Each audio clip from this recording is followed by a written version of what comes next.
মেরির খানা খাওয়া দেখে বাকি দুজন খুব আনন্দিত হলো। এরপর উসাইদ তার ভালো পোশাক ছেড়ে পুরাতন কাপড় পরে একজন দিন ভিখারি সেজে বেরিয়ে যাচ্ছিল। এমন সময় আবার সেই প্রশ্ন, খুবাইবকে কি আনতে যাচ্ছ ভাইয়া? উসাইদ মাথায় সম্মতি জানিয়ে নিরুদ্দেশে হারিয়ে গেল। উসাইদ দিনমজুরের বেশে কাজের সন্ধানে গ্রামে গ্রামে, মহল্লায় মহল্লায় ও পাড়ায় পাড়ায় ঘুরতে ঘুরতে সন্ধ্যার পূর্ব মুহূর্তে উস্তাবুর গির্জায় এলো। সেদিন অন্য দিনের মতো গির্জার ঘণ্টাধ্বনি বেজে ওঠেনি। কেমন একটা থমথমে ভাব বিরাজ করছে। দু একজন পাদ্রী ছাড়া আর কোনো উপাসক নজরে পড়ল না। গোটা এলাকাটা একটা ভূতের নগরীর মতো মনে হলো।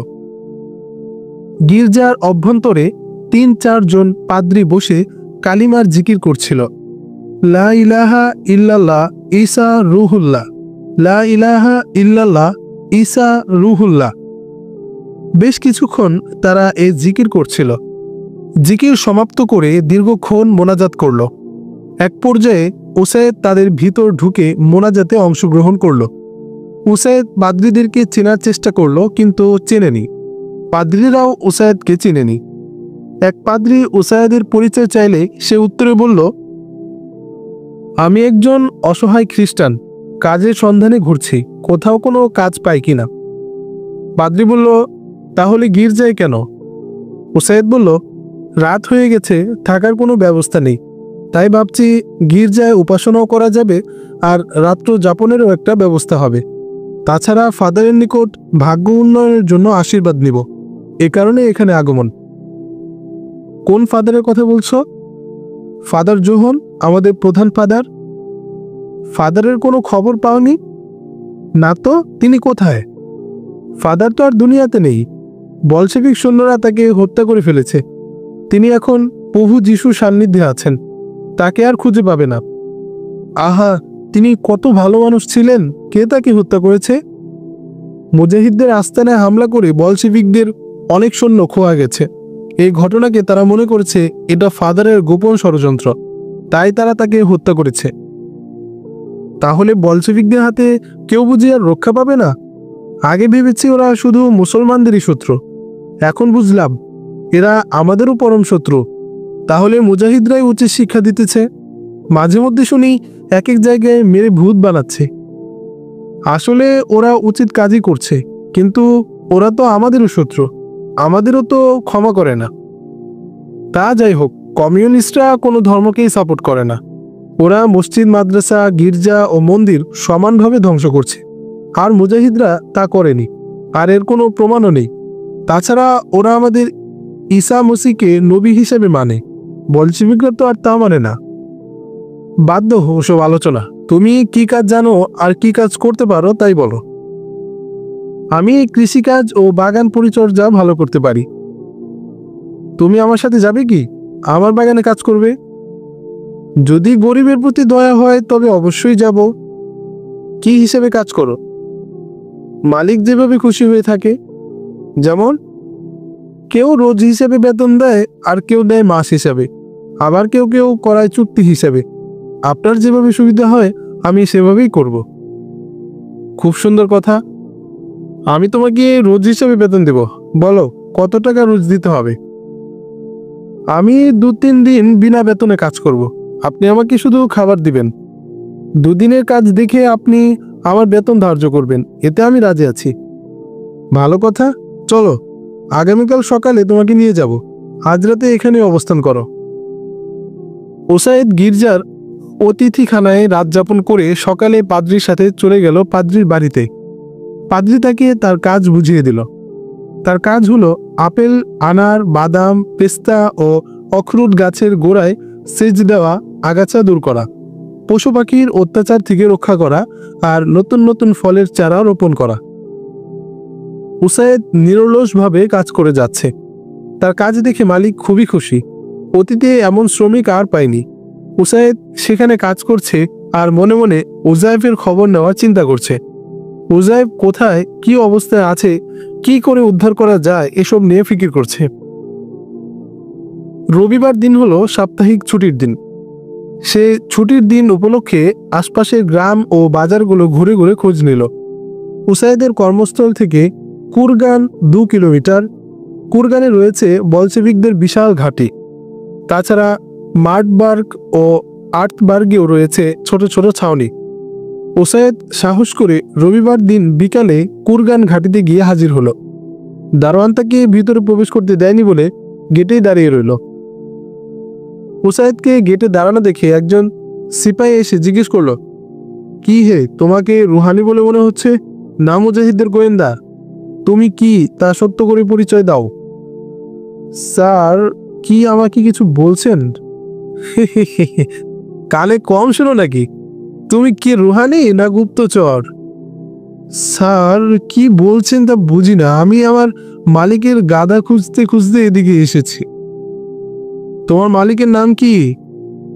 পাদ্রি ব্রাহুই। আমি তার বাগানের কর্মচারী। ও, তাহলে তুমি শ্রমিক, তাই না? না স্যার, আমি শ্রমিক নই, চাকর বা কর্মচারী বলতে পারেন। তুমিও তো দেখি লেজ ছাড়া গাধা। শ্রমিক, কর্মচারী আর চাকর তো একই অর্থে ব্যবহার হয়। তুমি কি শ্রমিক ইউনিয়নে যোগ দিয়েছো নাকি? স্যার, আমি লেখাপড়া জানি না, যোগ বিয়োগ ভাগ কিছুই পারি না। আরে গাধা, আমি জানতে চাচ্ছি তুমি শ্রমিক ইউনিয়নে যোগ দিয়েছো কিনা। আমি তো সে কথাই বলছি, যোগ বিয়োগ কিছুই জানি না তো আমি। তাহলে যোগ দিব কিভাবে? হ্যাঁ, বুঝতে পেরেছি, তুই একটা গাধা, তোর বউ গাধা, তোর 14 গোষ্ঠী গাধা। তোদের কপালে মজুরি গিরেছে, আর কিছুই জুটবে না। তোর সাথে ওই বাগানে কতজন কর্মচারী কাজ করে রে? আমাকে সহ আরো 11 জন আছে। ওরাও কি তোর মতো শিক্ষিত নাকি? হ্যাঁ, ওরাও আমার মতো শিক্ষিত। চারা লাগানো, আগাছা দূর করা, ফল পাড়া ও গোদামজাত করা খুবই ভালো পারে তারা। শোনো, তোমরা দিনভর মুটে মজুরে কাজ আর কত করবে? আমাদের চিন্তা চেতনার সাথে একমত হয়ে যদি কাজ করো, তবে আর গরিব থাকবে না। ধনী আর পুঁজিপতিরা তোমাদের শোষণ করে দিন দিন বড়লোক হচ্ছে, আর তোমরা দিন দিন হচ্ছে গরিব। ধনীরা তোমাদের থেকে নামে মাত্র মূল্যে তোমাদের শ্রম নিচ্ছে, আর তোমাদের উৎপাদিত পণ্য তোমাদের কাছেই চড়া মূল্যে বিক্রি করে থাকে। এতে তোমরা হচ্ছে ক্ষতিগ্রস্ত, আর ওরা একচেটিয়া হচ্ছে লাভবান। সে আরো বলল, দেখো, তোমরা 12 জন শ্রমিকে মিলে বাগানে শ্রম দিচ্ছ। এতে মনে করো উৎপাদিত ফসল বিক্রি করে মালিকের বাৎসরিক আয় হচ্ছে 10 লক্ষ টাকা। এতে তোমাদের পেছনে খরচ হচ্ছে 1 লক্ষ টাকা, আর বাগানের আনুষঙ্গিক খরচ 50,000 টাকা। দেখো, তোমাদের শ্রমের কারণেই সে প্রতি বছর 10 লক্ষ টাকা আয় করতে পারছে। এতে তোমরা সবাই মিলে পাচ্ছ মাত্র 1 লক্ষ টাকা, আর বাগানে খরচ হচ্ছে 50,000 টাকা, অর্থাৎ 1.5 লক্ষ টাকা খরচে আর সে 8 লক্ষ টাকা তার আয় করে নিচ্ছে। সে বসে বসে তোমাদের শ্রম নিচ্ছে আর বড়লোক হচ্ছে। আমরা চাচ্ছি আয়ের অর্থগুলো শ্রমিক আর মালিকের মধ্যে সমানভাবে ভাগ করে দিতে। এতে ধনী আর গরিব, মালিক আর শ্রমিকের মধ্যে কোনো পার্থক্য থাকবে না। সবাই হবে এক সমান। থাকবে না ধনী গরিবের শ্রেণী বৈষম্য। মিটে যাবে হানাহানি, রেষারেষি, ঝগড়া, বিসংবাদ। বুঝলে? উসাইদ সৈন্যের কথা শুনে বলল, বাহ, কত সুন্দর যুক্তি ও ইনসাফ। এমন হলে তো ভালোই হয়। মালিক আর শ্রমিকের মধ্যে কোনো ভেদাভেদ থাকবে না, সবাই হয়ে যাবে এক সমান। এমন সুন্দর সমাজ ব্যবস্থারই তো দরকার। এখন থেকে আমরাও আপনাদের সাথে মিলে যাব। আচ্ছা, আরেকটা প্রশ্ন আমার দিলে উকি মারছে, তা হলো, এত সুন্দর অর্থবন্টন থাকতে মুজাহিদরা আপনাদের উপর এত ক্ষেপা কেন? ওরা আপনাদের সাম্যবাদকে মেনে নিচ্ছে না কেন? ও, ওই কথা, ওরা কায়েমি স্বার্থকে রক্ষা করতে চায়। কায়েমি স্বার্থটা আবার কি স্যার? বুঝলে না কায়েমি স্বার্থ কি?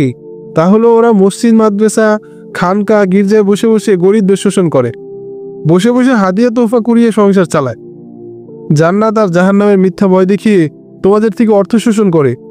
আর এক শ্রেণীর পুঁজিপাত তো আছেই, তারাও পুঁজি খাটায়, অল্প মূল্যের শ্রম নেয়, তারপর বসে বসে লাভটুকু একাই নিয়ে নেয়। এরাই হলো কায়েমি স্বার্থবাদী। কমিউনিজম মানলে ওরা একচেটিয়া মুনাফা ভোগ করতে পারবে না, সে মুনাফা শ্রমিকদের মধ্যে বন্টন হয়ে যাবে। এজন্যই তারা বিরোধিতা করে। আচ্ছা, কমিউনিস্টরা শ্রমকে প্রাধান্য দেয় না শ্রমিকদের? শ্রমকে প্রাধান্য দেওয়া হয়। শ্রমকে যদি প্রাধান্য দেওয়া হয় তাহলে প্রশ্ন জাগে, শ্রমিক যদি শ্রম দিতে ব্যর্থ হয়, হয় বৃদ্ধ হয়ে গেছে, না হয় রোগাক্রান্ত হয়ে গেছে, এমত অবস্থায় সে তো কোনো মর্যাদাই পাবে না, কারণ শ্রম দিতে পারে না। তখন সে সমাজের উপর বোঝা হয়ে দাঁড়াবে না? সেই সময় সমাজ তার সাথে কোন ধরনের আচরণ করবে? তুমি না বললে তুমি মূর্খ, লেখাপড়া জানো না, এখন দেখি চাপাবাজি আরম্ভ করলে। আমার কথা যদি বুঝে থাকো তবে সে মতে কাজ করো। যারা আপনাদের বিরোধিতা করে এদেরকে পাকড়াও করেন না কেন? আর এ পর্যন্ত কয়জনকে ধরে এনে বন্দি করেছেন? তুমি জানো না, আমরা ধরে আনি না, মেরে ফেলি, ধরে এনে ঝামেলা বাড়াই না। কেন? আমি তো লোকমুখে শুনেছি সেদিন গভীর অরণ্যে মুজাহিদদের সাথে আপনাদের তুমুল লড়াই হয়েছে, এতে অসংখ্য মুজাহিদও নিহত হয়েছে, আর আপনাদেরও নাকি কজন নিহত হয়েছে। তারপর নাকি আপনারা তাদের আস্তানা গুড়িয়ে দিয়ে এক ঝাঁক মুজাহিদকে গ্রেফতার করে এনেছেন। সেসব বন্দীরা নাকি এখন আপনাদের ঘাটিতেই বন্দী আছে। এত কিছু কার কাছে শুনলে? অনেকের মুখেই শুনেছি, বিশেষ করে আমার মালিকের কাছেও শুনেছি।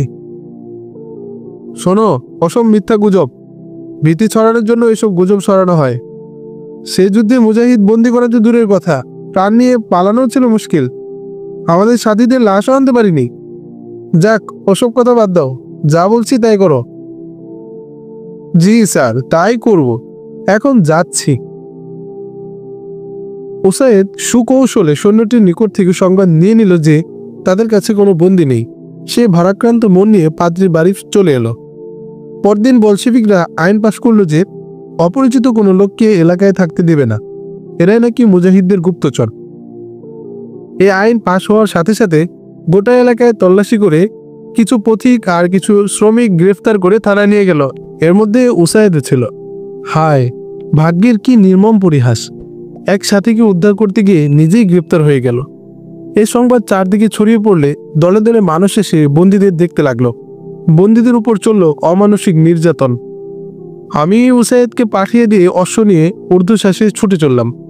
বনের পর বন আর পাহাড়ের পর পাহাড় পাড়ি দিয়ে চলছি, কিন্তু উজাইফের কোনো সন্ধান মেলেনি। 4 দিন পর আমার সমস্ত খাবার শেষ হয়ে গেলে উপোস দিন কাটাতে লাগলাম। অশ্ব যখন একেবারে ক্লান্ত হয়ে যায় তখন তার বাগডোর মুক্ত করে ছেড়ে দিই। সে ইচ্ছেমতো ঘাস খেয়ে যখন ফিরে আসে তখন চলতে লাগি। এভাবে চলে গেল আরো 3 দিন। জঠর জ্বালায় শরীর খুবই ক্লান্ত হয়ে গেল। চোখে দেখি সরিষার ফুল, সম্মুখে তাকালে দেখি বিশাল মাঠ জুড়ে শুধু সরিষার ক্ষেত, যেন আকাশতলে গিয়ে মিশে গেছে। দুর্বলতার কারণে অশ্বপৃষ্ঠে আরোহণ করাও আমার পক্ষে একমতো অসম্ভব হয়ে দাঁড়িয়েছে। 1 সপ্তাহে ঘোড়ার সাথে আমার গভীর সম্পর্ক কায়েম হয়ে গেছে।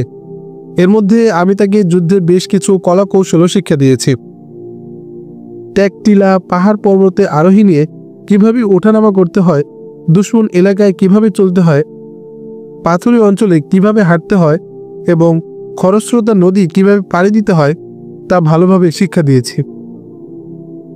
এখন আর তাকে কোনো সংকেত দিতে হয় না, নিজে নিজেই সে চলতে পারে, কখন কি করণীয় তা করে। একবার এক নদীর কূলে গিয়ে উপস্থিত হলাম। পারাপারের ছিল না কোনো ব্যবস্থা। বহু ঝর্ণার পানি একত্রে মিশে প্রবাহিত হওয়ার কারণেই মনে হয় এ নদীর সৃষ্টি হয়েছে। নদীর দুকূলে এবড়ো থেবড়ো ছোট বড় অসংখ্য প্রস্তর পড়ে আছে। এসব প্রস্তরের উপর দিয়ে সতর্ক অবস্থায় মানুষ চলতে পারবে, কিন্তু ঘোড়ার জন্য হবে বিপজ্জনক। যে কোনো সময় পিছলে গিয়ে পা ভাঙতে পারে। ঘটক থেকে অবতরণ করে বিশ্রাম নিচ্ছি আর মনে মনে ভাবছি কি করে সহজে নদী পার হওয়া যায়, কিন্তু কোনো বুদ্ধি মাথায় উপস্থিত হয়নি। এদিকে ক্ষুধায় এমনই ক্লান্ত হয়ে পড়েছিলাম যে সোজা হয়ে দাঁড়ানোর শক্তিটুকু শরীরে অবশিষ্ট ছিল না। ঘোড়াটি আমার দিকে তাকিয়ে অশ্রু বর্ষণ করছিল। ঘোড়া যে তার প্রভুর চিন্তায় চিন্তিত হয়, দুঃখে দুঃখিত হয়, তার প্রমাণ আমি সচক্ষে সেদিন দেখেছিলাম। কোনো সময় তার চোখ থেকে অমন করে অশ্রু ঝরতে দেখিনি যা আজকে দেখলাম। বেশ কিছুক্ষণ বসে থাকার পর ভাবলাম, সময় তো বয়ে যাচ্ছে, যে কোনো একটি নিরাপদ স্থান খুঁজে বের করা দরকার। তা না হলে রাত যাপন করবো কোথায়? মনে মনে দোয়া করতে লাগলাম, হে খোদা, এই মুহূর্তে কোনো কাঠুরিয়ার সাক্ষাৎ করে দাও, না হয় কোনো শিকারীর, ওদের থেকে কিছু আহার্য চেয়ে খেয়ে নেব। হে আল্লাহ, না হয় কোনো পাহাড়ি বস্তির সন্ধান দিয়ে দাও। আহার বিহনে জীবন তো আর বাঁচে না, তা না হয় খাদ্য ছাড়াই জঠর জ্বালা নিবারণ করে দাও। অনেক কিছু ভেবেচিন্তে খুব আস্তে আস্তে ঘটকের কাছে গিয়ে দাঁড়ালাম। ঘটক বুঝতে পেরে সে আস্তে করে শুয়ে পড়ল। আমি আমার দুর্বল শরীরটা সযত্নে অশ্বের পৃষ্ঠে সাওয়ার করিয়ে দিলাম। ঘোড়া দাঁড়িয়ে তার মর্জি মতো চলতে লাগলো। আমি তার চলার গতি রোধ না করে দোয়া করতে লাগলাম, হে আল্লাহ, পথঘাট কিছুই চিনি না পূর্ব পশ্চিম, গভীর অরণ্য, নেই কোনো লোকজন। আমার অশ্বটির পা সেদিকে পরিচালিত করো যেদিকে আমার জন্য হয় নিরাপদ। ঘটক নদীর কূল ঘেঁষে চলছে, আমি দোয়া করছি। একসময় চেয়ে দেখি নদীটা আগের চেয়ে বেশ চওড়া হয়ে প্রবাহিত হচ্ছে, কিন্তু স্রোত তেমন নেই, খুবই শান্ত। আবার দুকুলে যে পাথর ছিল তাও নেই, আছে শুধু বালুর চর। তা দেখি আমি আল্লাহর শুকর আদায় করতে লাগলাম। ঘটক পানি থেকে একটু দূরে দাঁড়িয়ে কি যেন ভাবছিল। অতঃপর আমাকে নিয়ে নদী পার হয়ে গেল। পানি ছিল ঘোড়ার পেট পর্যন্ত, আমার শরীরও ভিজেনি। নদীর কূলে ছিল বিরাট এলাকা জুড়ে সমতল ভূমি। বড় বড় বৃক্ষ না থাকলেও ছোট ছোট ঝোপঝাড়ে ছিল ভরা।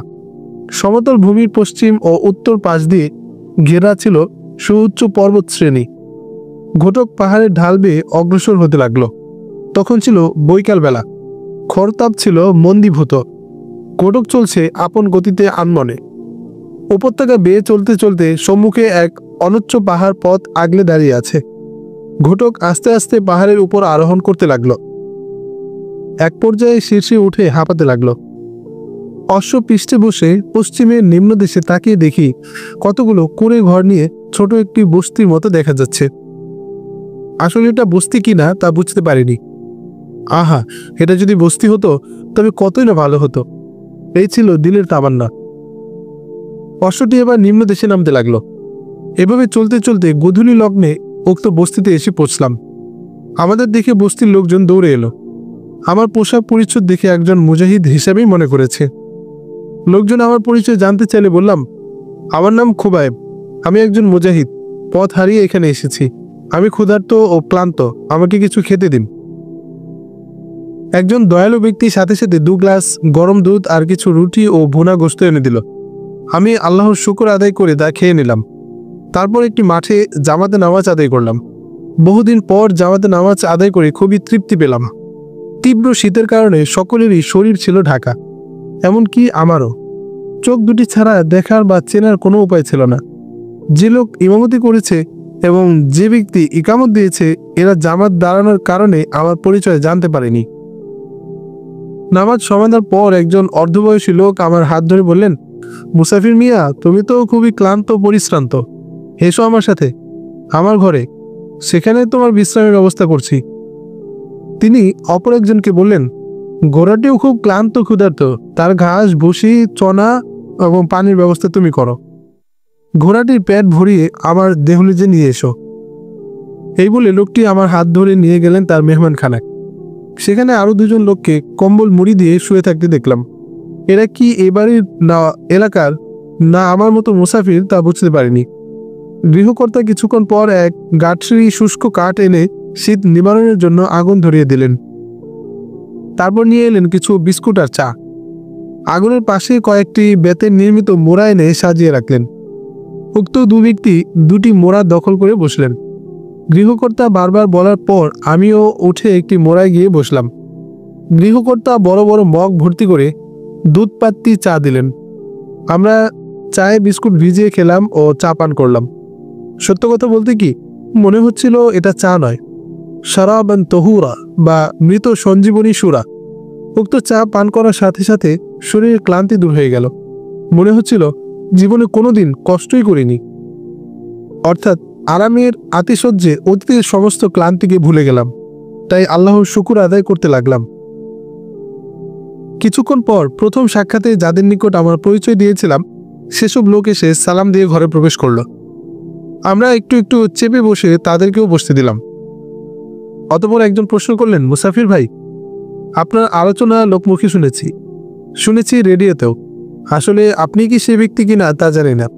এতটুকু বলতে না বলতে অপর একজন বলে উঠলেন, না, তিনি সে ব্যক্তি নন। তার ছবি পোস্টারে দেখেছি। ছবির সাথে চেহারার কোনো মিল নেই। সে চেহারা কত ভয়ঙ্কর, দেখলেই ভয় লাগে।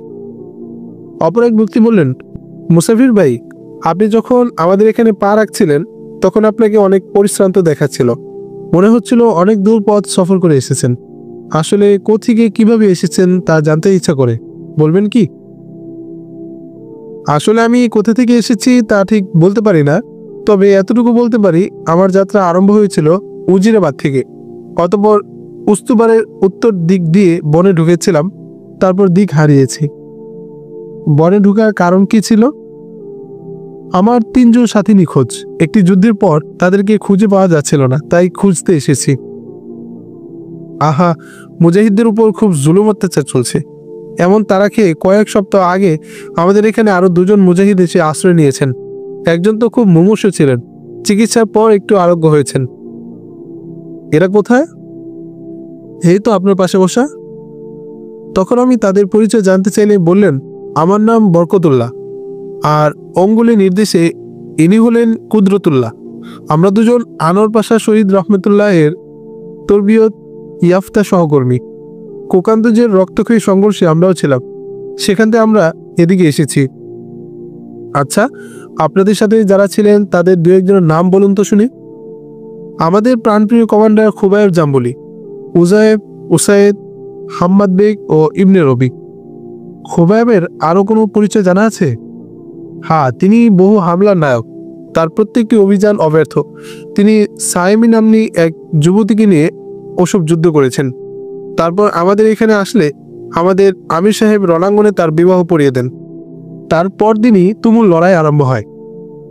তিনি কি বেঁচে আছেন তা বলতে পারি না, তবে রণাঙ্গনে তাকে বীর বিক্রমে লড়তে দেখেছি। এখন জীবিত আছেন কিনা তা জানি না। এতটুকু শুনে আমি আমার মুখের আবরণ খুলে ফেলি। বরকতুল্লাহ আমার চেহারা দেখে এক চিৎকার দিয়ে বুকে জড়িয়ে ধরে রোদন করতে লাগলেন এবং বললেন, খুবাইব, তুমি জিন্দা আছো? শুকরিয়া খোদার। অতঃপর অর্ধরাত পর্যন্ত আমাদের কারগুজারি চলল। তারপর আমি বললাম, উজাইব, হাম্মাদ বেগ ও ইবনে রবিকে তালাশ করছি, ওদেরকে পাচ্ছি না। আমরা উক্ত বস্তিতে বেশ কয়েকদিন অবস্থান করে সাথীদের খুঁজতেছিলাম। একদিন ঘোড়া হাঁকিয়ে চলে গেলাম বহুদূরে। পৌঁছলাম এক খরস্রোতা নদীর কূলে। দুধারে বিশাল চর, শুধু বালি আর বালি। রোদে চিকচিক করছে। নদীর কূল ঘেঁষেই চলছি। কিছু দূর গিয়ে দেখি নদীর চরে প্রখর রোদের মধ্যে কে যেন কাঁথা বালিশ ছড়িয়ে দিয়েছে। আরো একটু কাছে গিয়ে দেখি, হায়, এরা তো উজাইফ কাফেলা। আমি তাদের মরণাপন্ন অবস্থা দেখে আমার খাবারগুলো খাইয়ে বস্তিতে নিয়ে এলাম। তারপর একে অপরের সুখ দুঃখের কাহিনী শুনলাম। সেই মেয়ের কথা জানতে চাইলে তার উদ্ধারের খবর শোনালাম। পরদিন উক্ত বস্তিবাসীকে অনেক অনেক ধন্যবাদ দিয়ে উজিরাবাদের উদ্দেশ্যে রওনা হলাম। এখন আমাদের কাফেলায় লোক সংখ্যা 6 জন, ঘোড়া মাত্র একটি। তাই সকলের অস্ত্রশস্ত্র ও অন্যান্য সামানপত্র ঘোড়ার পিঠে দিয়ে আমরা হেঁটে চললাম। এবার আমাদের রাহবর হলো ঘোড়া। ঘোড়াটি আমাদের পথ দেখিয়ে নিয়ে চলল। একটানা 3 দিন হেঁটে রাত 1টায় দস্তগীরের বাড়িতে পৌঁছলাম।